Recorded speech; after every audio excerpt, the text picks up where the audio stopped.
तो हमें आज करना है इनकम्प्लीट रिकॉर्ड फाइनल अकाउंट का क्वेश्चन है फोर्थ वन। ये वीडियो अगेन कहूंगा, ये वीडियो आपका regular as well as ideal दोनों के लिए यूजफुल है, दोनों के लिए बेनिफिट है, सेम क्वेश्चन से सेम सिलेबस है। फाइन, तो इस वीडियो स्टार्ट करते एक चीज बता दो आपको यार कि अगर मान लो कि आपको ये यूट्यूब से नहीं समझ रहा है, आपको अगर फुल कोर्स परचेस करना है या फिर आपको ऑफलाइन लेक्चर्स की जरूरत है, तो जो बच्चे नियर टू थाने रहते हैं ना यार, तो थाने सेंटर में हमारे पास आकर के ऑफलाइन लेक्चर्स ले सकते हैं या ड्राइव लेक्चर भी परचेस कर सकते हैं। अगर आपको और इन्फॉर्मेशन की रिक्वायरमेंट है तो आपके पास नंबर है, ये नंबर्स पे कांटेक्ट करो, कांटेक्ट करके पता कर लो, हमारी टीम से कांटेक्ट करो, फिर डायरेक्ट मुझसे कांटेक्ट करो कि सर क्या चीज़ें हैं, कैसे कांटेक्ट, कैसे हम परचेस कर सकते हैं लेक्चर्स या कैसे हम ऑफलाइन लेक्चर्स ज्वाइन कर सकते हैं। ठीक है, एंड डेफिनेटली बता दूं आपको यार कि हम लोग हमेशा ट्राई करते हैं कि रिजनेबल प्राइस में स्टूडेंट्स को दे सके लेक्चर। ओके फाइन, तो स्टार्ट करते हैं हम लोग आज का लेक्चर। हमारा क्वेश्चन नंबर फोर्थ वन, देखते हैं इसमें क्या सॉल्व करना है, क्या दिया है क्या नहीं दिया है। द बैलेंस शीट ऑफ जानी एट 31 दिसंबर 17 का में दिया हुआ है, कैश बुक दिया है, ग्रेट, मतलब थोड़ा काम कम हो गया है क्योंकि मैं पहले से इन लोगों ने एक ओपनिंग बैलेंस शीट दिया हुआ है और ओपनिंग कैश बुक दिया ये जो है ना मेरे हिसाब से 2016 आना चाहिए क्योंकि 16 का ओपनिंग 16 का क्लोजिंग होगा तब तो 17 का क्लोजिंग बनाएगा ना, 16 का क्लोजिंग मतलब 16 का 17 का ओपनिंग बनेगा ना, इसलिए। ठीक है, तो हमें एक ओपनिंग डेटा दिया है और पूरे साल भर कैश ट्रांजेक्शन दिए है, मतलब कैश बुक बनाने की जरूरत नहीं है और ओपनिंग बैलेंस शीट भी बनाने की जरूरत नहीं है, दिया हुआ इन लोगों ने। ओके, और हमें कुछ एडिशनल इंफॉर्मेशन है, ग्रेट, मोस्ट इंपॉर्टेंट बॉस। देखो डेटर्स का आपको बैलेंस दिया हुआ है, क्रेडिटर्स का दिया है, रिसीवेबल का दिया है, पेएबल का दिया है, मतलब ये 4 वर्किंग नोट तो बनेगा ही बनेगा। Debtors account, creditors account, receivable account और पेएबल अकाउंट, ये 4 अकाउंट तो बनेगा ही बनेगा। ओके, और उसके अलावा जो मेन पार्ट ऑफ आंसर है trading account, profit and loss और बैलेंस शीट, ये तो बनता ही है, लेकिन बस इस बार हमें कैश बुक और ओपनिंग बैलेंस शीट नहीं बनाया, तो उसकी जगह पे रिसीवेबल पेएबल बन गया, बट ठीक है, रिसीवेबल पेएबल थोड़ा छोटा ही रहता है, इतना दिक्कत नहीं है। तो ये चारों बैलेंसेस दिए तो ऐसा मान सकते हैं कि चारों बनाना पड़ेंगे हमें। तो फॉर्मेट रेडी करेंगे हम, trading account and profit and loss, फिर बैलेंस शीट, कौन सा बैलेंस शीट है, क्लोजिंग बैलेंस शीट रहेगा, फिर debtors account, receivable account, debtors receivable साथ में बनाओ ताकि वो कनेक्ट करने के लिए, सॉल्व करने में इजी हो जाए आपके लिए। फिर ऐसे ही क्रेडिटर्स और बिल्स पेबल को साथ में बनाओ। ओके, तो ये चीज़ें अपने पास फॉर्मेट रेडी है, हम लोग सम स्टार्ट करते हैं। सबसे पहले क्या करेंगे, ये जो ओपनिंग बैलेंस शीट है उसको खत्म कर डालते हैं। तो क्रेडिटर्स का ओपनिंग बैलेंस दिया है 2000 रुपये, तो क्रेडिटर्स में जाएंगे और क्रेडिटर्स का ओपनिंग कर देंगे हम लोग 2000 रुपीज़ का। क्रेडिटर्स के बाद है bills payable 4000 opening, bills payable है 4000 ओपनिंग। क्रेडिट बैलेंस होता है ना क्रेडिटर्स और बिल्स पेबल, इसलिए क्रेडिट साइड ओपनिंग कर रहे हैं हम लोग। फिर आउटस्टैंडिंग वेजेस, ध्यान देना जो आउटस्टैंडिंग वेजेस आपको दिया है, जब वेजेस का एंट्री होगा तब साथ में करें, एक काम करें सब कर लेते ना, ये आउटस्टैंडिंग है, जस्ट सोचो वेजेस के ऊपर है, वेजेस कहाँ लिखते हैं हम, ट्रेडिंग में, तो ट्रेडिंग में जाएंगे, सबसे पहले ट्रेडिंग अकाउंट में जाएंगे, वहां जाकर लिखूंगा टू वेजेस। आपने सबसे पहले वो ओपनिंग मीटिंग लिख के रखा हुआ है, अरे मैं पता है वो तो आता ही है क्वेश्चन में, हर क्वेश्चन में, इसलिए लिख के रख दिया मैंने वेजेस। अब देखो जो करेंट ईयर का आउटस्टैंडिंग होता है ना वो हमेशा प्लस होता है, करेंट ईयर का आउटस्टैंडिंग, लेकिन ये जो आउटस्टैंडिंग हो तो पिछले वाले बैलेंस शीट में ना, मतलब ओपनिंग वाले बैलेंस शीट में, मतलब ये करेंट ईयर का आउटस्टैंडिंग नहीं है, प्रीवियस ईयर का आउटस्टैंडिंग है। एनपीओ चैप्टर याद है 12th में, तो कुछ वैसे ही था। ये क्या बोल रहा है, करेंट ईयर का आउटस्टैंडिंग है, पिछले साल का आउटस्टैंडिंग है जो हमने अभी पे किया रहेगा, ऐसा। ठीक है, तो सिंपल सा कॉन्सेप्ट क्या है कि करेंट ईयर का आउटस्टैंडिंग प्लस होता है तो प्रीवियस ईयर क्या होगा, माइनस होगा। कितना अमाउंट है, 100 रुपीज़, तो ये 100 रुपीज़ का आउटस्टैंडिंग जो है हम माइनस करने वाले हैं, माइनस आउटस्टैंडिंग, मैं यहाँ दिखा देता हूँ ब्रैकेट में पी वाई बोल के, मतलब प्रीवियस ईयर बोल के। तो जब वेजेस वगैरह आएगा तब सॉल्व करेंगे उसके साथ में। आगे बढ़े तो कैपिटल है 9900, जो कैपिटल कहाँ लिखते हैं हम लोग, लाइबिलिटी में, तो लाइबिलिटी में जाएंगे और लिख देंगे 9900। जब कुछ एडजस्टमेंट आएगा, कुछ होगा तब देखेंगे, क्लोज करके बाहर लेंगे, फिलहाल कुछ नहीं है, मतलब ये खत्म हो गया। अब इस साइड जो ओपनिंग कैश बैलेंस है, ओपनिंग कैश बैलेंस कहीं लिखने की जरूरत नहीं है क्योंकि हम लोग कैश अकाउंट नहीं बना रहे, इसलिए ओपनिंग कैश लिखने की जरूरत नहीं है। बिल रिसीवेबल और डेटर्स का ओपनिंग बैलेंस है तो इसको ओपनिंग कर देंगे हम लोग, 2000 और 2500 दिया हुआ है। रिसीवेबल्स का अमाउंट है 2000 और डेटर्स का अमाउंट है 2500 ओपनिंग बैलेंसेस। सो ये हमने रिकॉर्ड कर दिया। उसके बाद क्या दिया है, ये स्टॉक, ये कौन सा स्टॉक रहेगा, ओपनिंग की क्लोजिंग, सर ये ओपनिंग बैलेंस शीट है, मतलब ये ओपनिंग स्टॉक रहेगा। कितना अमाउंट है, 2000 ओपनिंग स्टॉक, तो ओपनिंग स्टॉक मतलब ट्रेडिंग के डेबिट में जाएंगे, ट्रेडिंग के डेबिट में जाकर के opening stock as a opening stock 2000 हम यहाँ पे आउटर में क्योंकि कोई जब एडजस्टमेंट होता नहीं है तो हम आउटर में लिखते हैं, एडजस्टमेंट होगा तो इनर में लिखते हैं। चलो ओपनिंग स्टॉक हो गया। फिर है फर्नीचर 1000 रुपीज। चेक करो फर्नीचर का कुछ और एडजस्टमेंट कहीं भूला है क्या, इसके अंदर कहीं फर्नीचर दिया है क्या, चेक करो एक बार फटाफट। नहीं है। नीचे कहीं पे कुछ फर्नीचर पे कुछ बोला है क्या, नहीं है। जब फर्नीचर पे कुछ कहीं नहीं बोला तो डायरेक्टली जाएगा आपके बैलेंस शीट के असेट्स में, कुछ एडजस्टमेंट है नहीं। फर्नीचर है 1000 रुपीज तो चले जाएगा बैलेंस शीट के असेट में एज अ फर्नीचर, और कुछ एडजस्टमेंट नहीं है इसलिए आउटर कॉलम में 1000 रुपीज, कुछ नहीं करना है, बहुत बहुत ही सिंपल तरीके से। चलो उसके बाद क्या, फर्नीचर के बाद क्या है, प्लांट एंड मशीन। सेम वैसे वेरीफाई करो, पहले वेरीफाई करो कुछ और क्या प्लांट मशीन के ऊपर, इधर तो नहीं है, इधर भी मेरे हिसाब से तो नहीं है, तो नहीं है तो डायरेक्टली आउटर में आएगा। प्लांट मशीन 7000 तो यहीं पर आ जाएगा प्लांट एंड मशीनरी 7000, ठीक है, प्लांट मशीनरी 7000। उसके बाद चेक करते हैं और क्या है। सो प्लांट मशीन के बाद आपका इधर कुछ नहीं है, ओके, ये खत्म हो गया। अब आएंगे कैश बुक में। कैश बुक में पहले रिसिप्ट साइड आ जाते हैं, पहले ओपनिंग बैलेंस है, मैंने बताया अभी ओपनिंग बैलेंस को रिकॉर्ड नहीं करा, देखो ये कट हो गया ऑटोमेटिकली। कैश सेल से तो सेल्स में आएगा 3500। आपको पता है सेल्स दो टाइप के होते हैं, एक होता है कैश सेल्स, एक होता है क्रेडिट सेल। तो अभी कैश सेल्स दिया है 3500, क्रेडिट सेल कहाँ से मिलेगा, अगर क्वेश्चन में होगा तो डेटर्स अकाउंट में से मिल सकता है क्रेडिट सेल अपने को। फिर है डेटर्स। अच्छा अब देखो मैंने बताया था ना कि इधर डेबिट साइड में लिखा हुआ है डेटर्स, तो डेटर्स के क्रेडिट साइड जाएंगे। कैश के डेबिट में लिखा हुआ है तो डेटर्स के क्रेडिट साइड जाएंगे। तो डेटर्स से 8000 तो डेटर्स अकाउंट के क्रेडिट साइड जाएंगे। डेटर्स अकाउंट के क्रेडिट साइड क्या बोल के आ जाएगा, कहाँ से एंट्री आ रहा है, ये एंट्री आ रहा है कैश अकाउंट से, तो कैश अकाउंट अमाउंट है 8000, आप सिर्फ कैश लिखो तो भी चलेगा।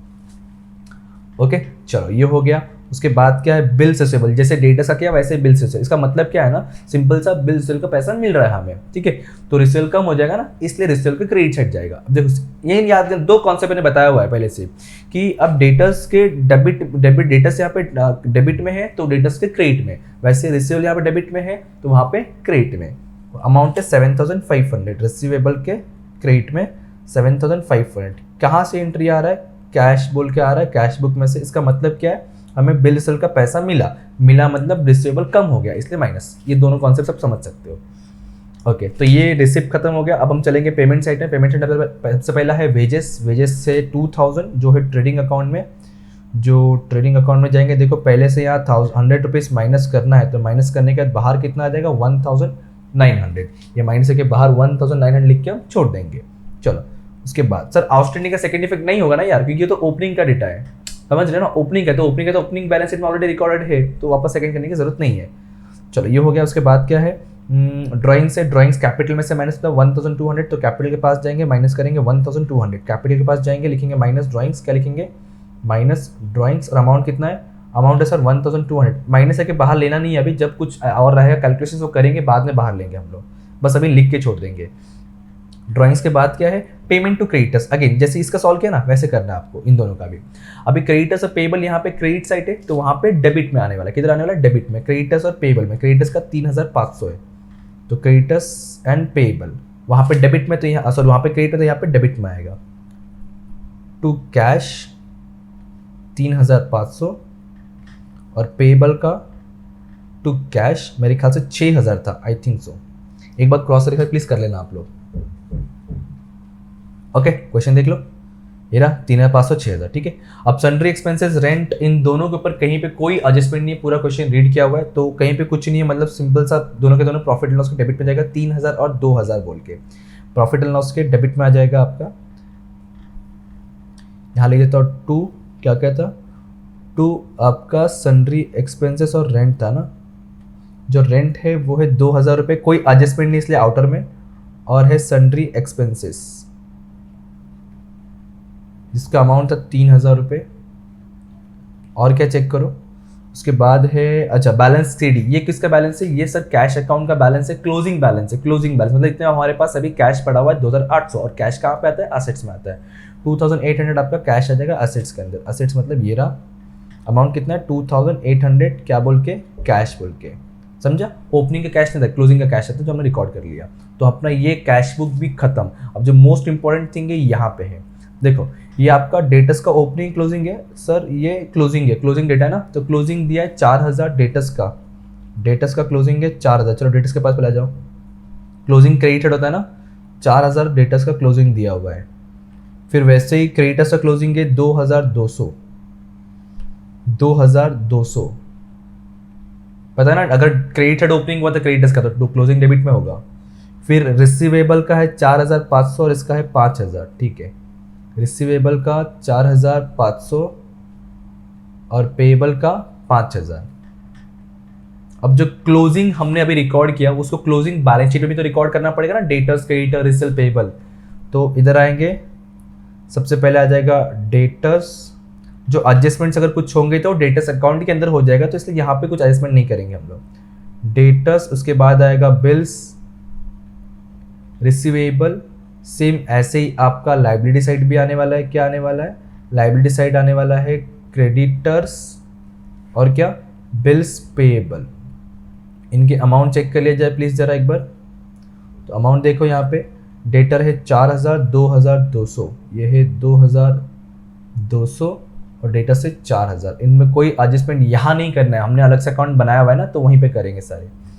फिर रिसीवेबल 4500 और ये 5000, ये 4500 और ये 5000। चलो, तो हमने क्लोजिंग के डेटा का रिकॉर्ड कर लिया, यहाँ तक अपना काम खत्म हो गया। अब उसके बाद ये स्टॉक है, क्लोजिंग डेट का स्टॉक है, मतलब कहीं ना कहीं क्लोजिंग स्टॉक है। क्लोजिंग स्टॉक के दो इफेक्ट बताओ, ट्रेडिंग क्रेडिट और balance sheet asset. Trading credit और बैलेंस शीट एसेट अमाउंट कितना है? 3000 है। तो ट्रेडिंग पहले इधर है तो इधर लिख देता पहले में, 3000 है अमाउंट। क्या चीज़ है ये सर? ये है क्लोजिंग स्टॉक। क्या है? Closing stock. पता एक और इफेक्ट कहाँ पे आएगा सर? ट्रेडिंग के क्रेडिट में आएगा। किधर आएगा? ट्रेडिंग के क्रेडिट में। तो इधर आके लिखूंगा मैं बाय क्लोजिंग स्टॉक, अमाउंट क्या था? 3000 लिख देंगे, क्लोजिंग स्टॉक 3000, ठीक है। अब उसके बाद चेक करो और क्या है, तो यहाँ तक हो गया। अब यहाँ से थोड़ा ध्यान से आराम से समझ के एंट्री पास करना है। देखो ये क्या बोल रहा है, बिल्स रिसीवेबल डिसऑनर्ड हुआ है। बिल्स रिसीवेबल डिसऑनर्ड का मतलब क्या होता है? बिल रिसीवेबल कैंसिल हो गया। और जब बिल रिसीवेबल डिसऑनर्ड या कैंसिल होता है तो उसमें कैसा होता है? देखो बिल रिसीवेबल बनता कैसे? डेटर्स जो है कन्वर्ट होता है बिल्स रिसीवेबल में जब ये ड्रॉ होता है। तो अब ये कैंसिल हो गया, कैंसिल हो गया मतलब अपोजिट होगा, ये बिल रिसीवेबल कैंसिल हो गया। तो अब यहाँ पे क्या हो रहा है? बिल रिसीवेबल कैंसिल होने की वजह से बिल्स रिसीवेबल हो जाएगा कम और डेटर बढ़ जाएगा, उल्टा हो जाएगा। जब डेटर्स कन्वर्ट हुआ था रिसीवेबल में तो डेटर्स कम होता है और रिसीवेबल बढ़ता है। बट यहाँ पे जब बिल रिसीवेबल ही कैंसिल हो गया है, पैसा नहीं मिल रहा है, तो बिल रिसीवेबल माइनस हो जाएगा और डेटर्स क्या हो जाएगा? इंक्रीज हो जाएगा। तो चलो 1 बाय 1 पास करते। पहले तो बिल रिसीवेबल कम हो जाएगा, तो बिल्स रिसीवेबल कैंसिल हो रहा है तो बिल रिसीवेबल में चलेंगे, और जब बिल रिसीवेबल कम होता है मतलब रिड्यूस हो रहा है तो क्रेडिट साइड आएगा। और ये कहाँ पे कन्वर्ट हो जा रहा है सर? ये डेटर्स में चले जाएगा, इसलिए यहाँ क्या लिखेंगे? डेटर्स बोल के। हाँ, अब चाहो तो लिख दो ब्रैकेट में कि बी आर डिसऑनर्ड बोल के।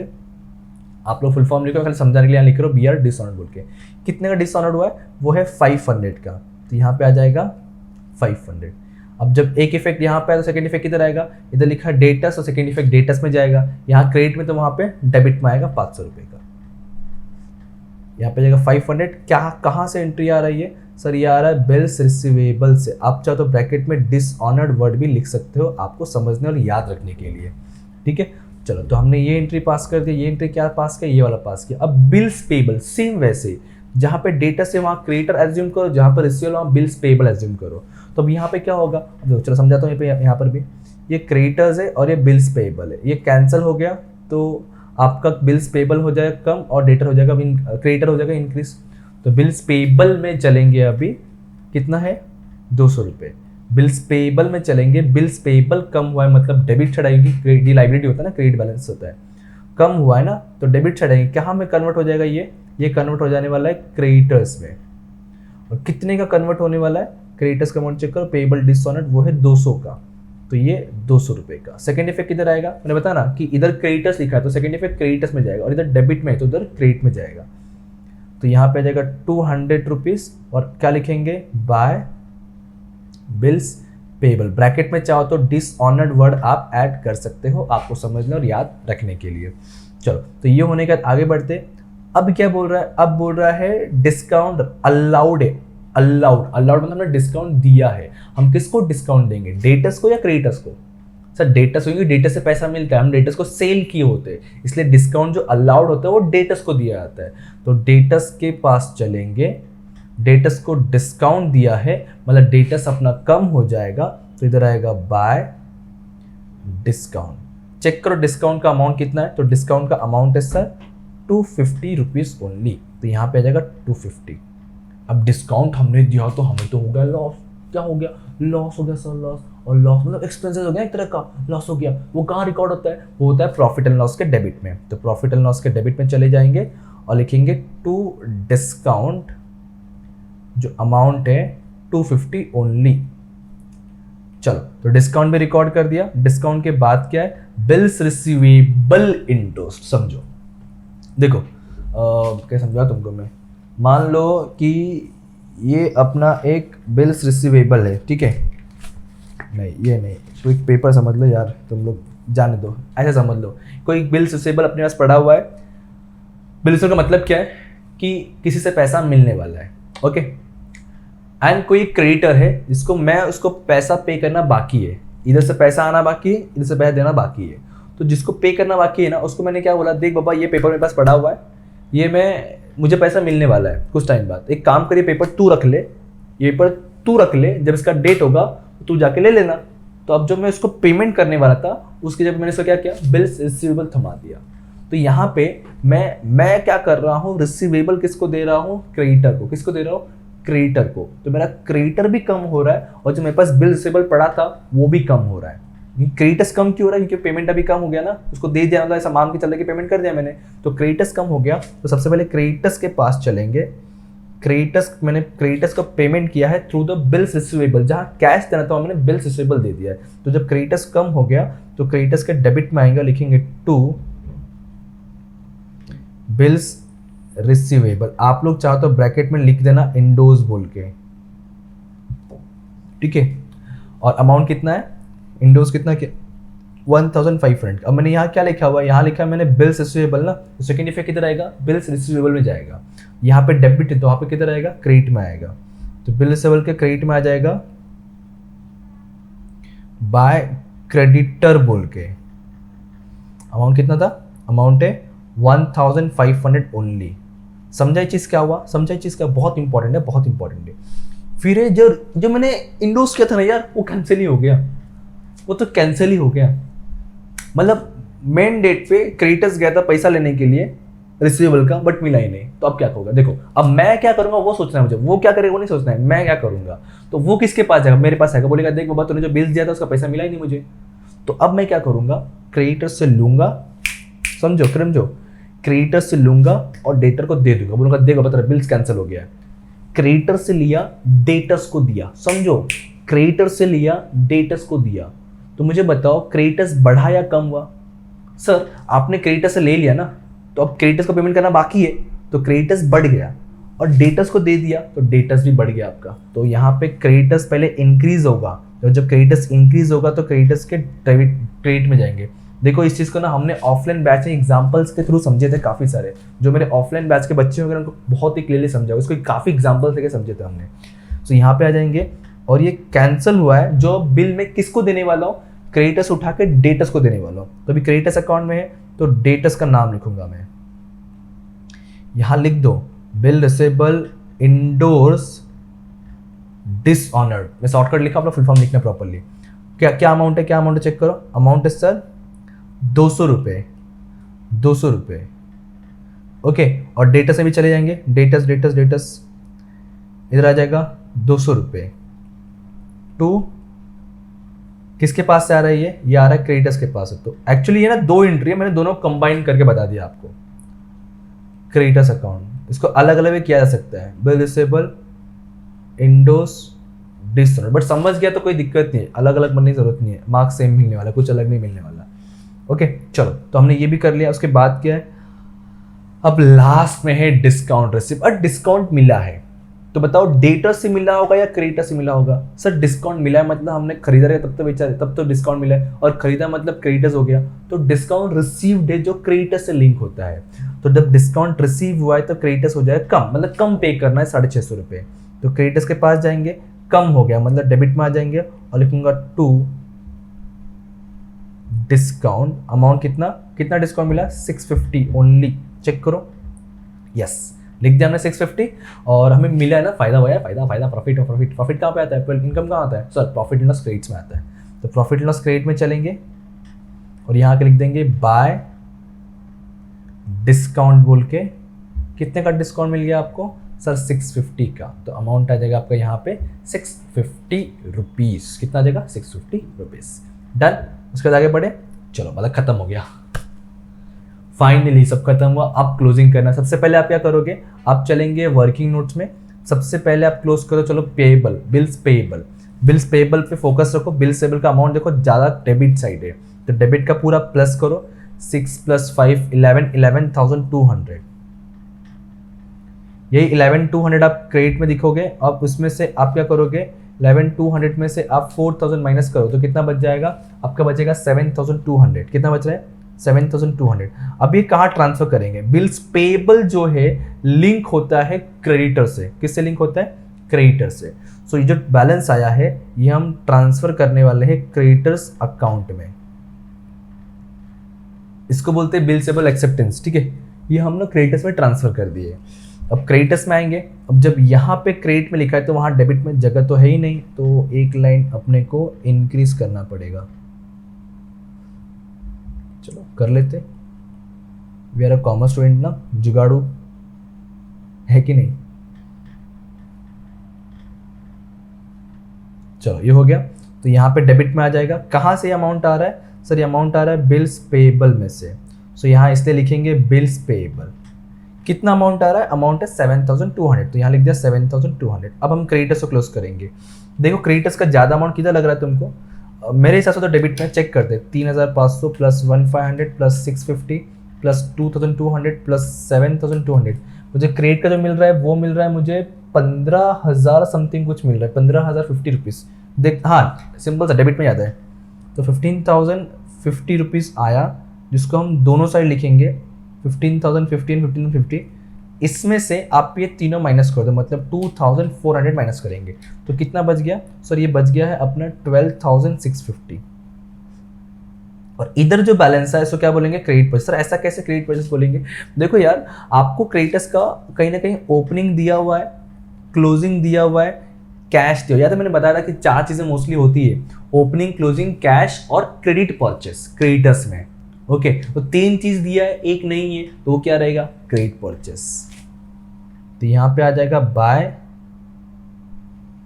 क्रेडिट परचेस, और परचेस कहाँ लिखते हैं हम लोग सर, ट्रेडिंग के डेबिट में 12,650 क्रेडिट परचेस बोल के आ जाएगा, 12,650 ये आ गया 12,650। इस बार मेरे ख्याल से कैश तो है नहीं, होता तो अब तक आ गया रहता, तो नहीं है तो उसको डायरेक्टली आउटर में, कोई रिटर्न से नहीं, माइनस कुछ करना नहीं, डायरेक्टली बाहर जाएगा 12,650 का क्रेडिट परचेस बोल के दिख जाएगा। चलो अब जैसे हमने रिसीवेबल और पेएबल और क्रेडिटर क्लोज किया ना, वैसे आपको डेटर्स और रिसीवेबल, तो ये 2 लिंक है ना, तो इन दोनों कैसे क्लोज करोगे, सबसे पहले रिसीवेबल क्लोज करोगे, अब इसका जो बैलेंस आएगा ट्रांसफर करेंगे हम डेटर्स में, और डेटर क्लोज होने के बाद मिलेगा क्रेडिट सेल, क्यों, क्योंकि देखो ओपनिंग दिया हुआ है, क्लोजिंग दिया हुआ है, कैश है, क्रेडिट सेल गायब है, तो हमें जो मिलने वाला है क्रेडिट सेल मिलने वाला है, ठीक है। पहले बिल रिसीवेबल क्लोज करते हैं, ज़्यादा अमाउंट क्रेडिट साइड में ही है, तो 8,000 9,500 + 4,500, तो ये मिल रहा है कुछ 14,000 है, I don't know, please cross verify करते चलो आप लोग, ठीक है, ये 14,000 है, ये जो मैंने किया है मुझे मिला है 14,000, आप लोग देखो 14,000 में जब मैं 2,000 माइनस करूंगा तो मिलेगा 12,000।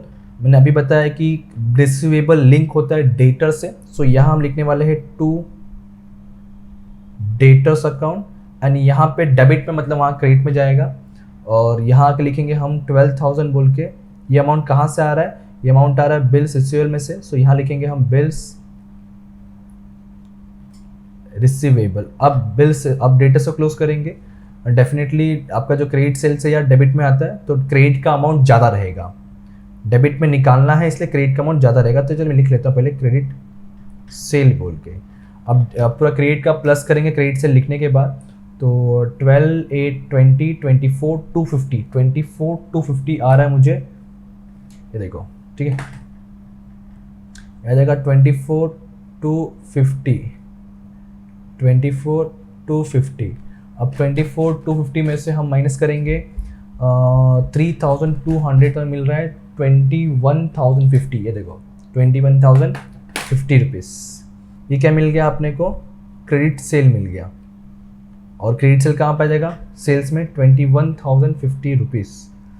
किधर भाग गया रे, हाँ ये रहा 21,050, भाग रहा 21,050 रुपीज़। ये प्लस करेंगे 21 + 20 4,550, 24,550 का टोटल सेल्स आपको ये मिल जाएगा।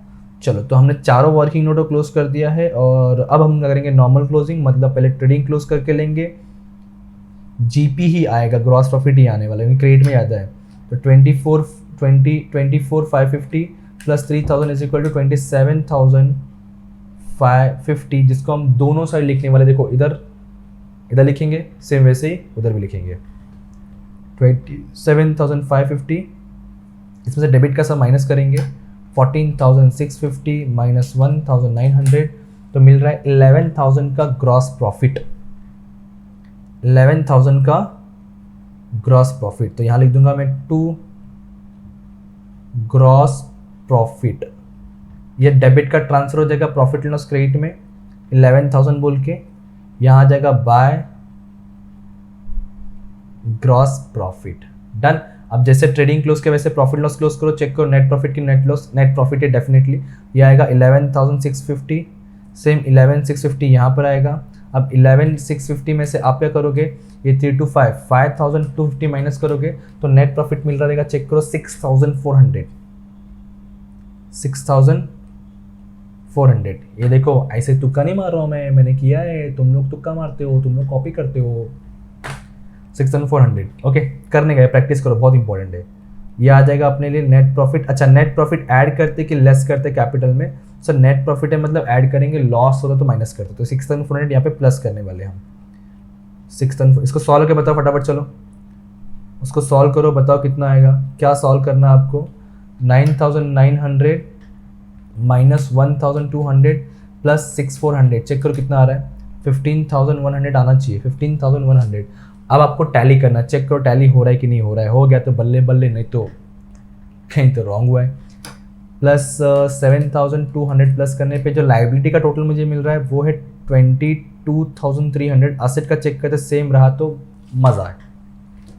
तो 7 2 9 9 plus 10 10 plus 14 14 plus 4 18 18 19 20 21 500 21,500 plus 800 is equal to 22,300। Yes yes yes yes yes, हो गया टैली हो गया 22,300 आपका टैली आंसर आ गया। मैं आपको आंसर शो करता हूँ, आप लोग एक बार देख के लिख लो।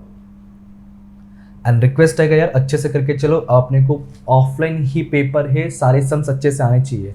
अगर आपको ऑनलाइन नहीं जम रहा तो मैंने बता दिया कि ऑफलाइन कहाँ ज्वाइन कर सकते हो अगर नियरेस्ट रहोगे तो। ये आपका प्रॉफिट एंड लॉस,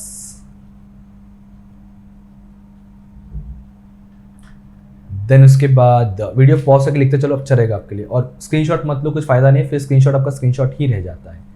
ये आपका बैलेंस शीट है, क्लोजिंग बैलेंस शीट। 30 मिनट के अंदर मैं सम खत्म कर दिया, ठीक है, एक्सप्लेन करते करते 30 मिनट में खत्म किया, तो आप लोग तो बहुत जल्दी खत्म कर लोगे जब प्रैक्टिस हो जाएगा तो। ये आपका डेटर्स और बिल्स रिसीवेबल का अकाउंट है। देन उसके बाद आपका फाइनली ये क्रेडिटर्स और बिल्स पेबल का अकाउंट है। ओके, और इस तरह से अपना होता है सम खत्म। अब मिलेंगे न्यू वीडियो न्यू लेक्चर में, तब तक ध्यान रखो और पढ़ते रहो। Thank you so much, bye bye, जय हिंद दोस्तों।